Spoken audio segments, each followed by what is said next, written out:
एक मैट्रिक्स में जो एलिमेंट्स होते हैं उनका एड्रेस क्या होता है? अगर एड्रेस कैसे समझो, ये जो मैट्रिक्स है ना, इसके अंदर एलिमेंट्स कौन कौन से हैं? ये एक एलिमेंट है, ये एक एलिमेंट है, ये एक एलिमेंट है, ये एक एलिमेंट है।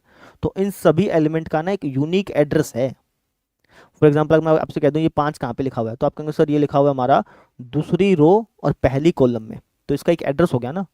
अच्छा ये 4 कहाँ लिखा हुआ है? दूसरी रो पहली कॉलम में। ये 2 कहाँ लिखा हुआ है? दूसरी रो तीसरी कॉलम में। तो इसका एक एड्रेस हो गया। ठीक है, तो एड्रेस, अगर हमें एक मैट्रिक्स दे दे उसके एलिमेंट का एड्रेस पूछ ले तो हम कैसे बताएंगे वो देखिएगा आप, है ना। इसी को एग्जाम्पल को कॉपी कर लेता हूँ, फिर समझ में आ जाएगा आपको। जैसे ये मैट्रिक्स है, ठीक है, अगर मान लो कि मैं आपसे पूछ लूँ कि यार इसका एड्रेस बताओ, तो आप क्या बोलेंगे? आप कहेंगे सर ये जो हमारे पास एलिमेंट है ये कहाँ पे आ रहा है? फर्स्ट रो फर्स्ट कॉलम में आ रहा है, तो इसका एड्रेस हो जाएगा A11। ये कहाँ पे आ रहा है? फर्स्ट रो सेकंड कॉलम में आ रहा है, तो इसका एड्रेस हो जाएगा A12। ये कहाँ पे आ रहा है बेटा? सेकंड रो फर्स्ट कॉलम में आ रहा है। ये कहाँ पे आ रहा है? सेकंड रो सेकंड कॉलम में आ रहा है। तो ये मैंने इनके एड्रेस लिख दिए। समझ में आ गई? तो ऐसे एड्रेस बताते हैं।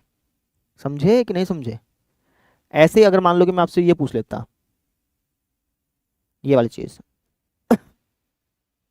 अगर मैं आपसे पूछता कि बेटा इसका एड्रेस बताओ, तो आप क्या बोलते हैं? A11। इसका एड्रेस बताओ A12। इसका एड्रेस बताओ A13।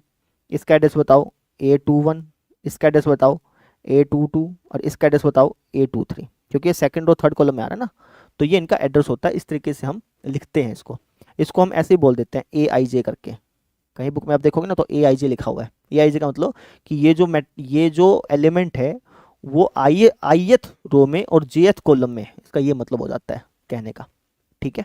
अच्छा एक बात और नोटिस कर लें आप, कि जो भी मैट्रिक्स होती है ना उसको हम नाम देते हैं तो कैपिटल लेटर से नाम देते हैं। जैसे मान लो इस मैट्रिक्स का मुझे नाम देना है तो मैं कैपिटल लेटर से नाम दूंगा।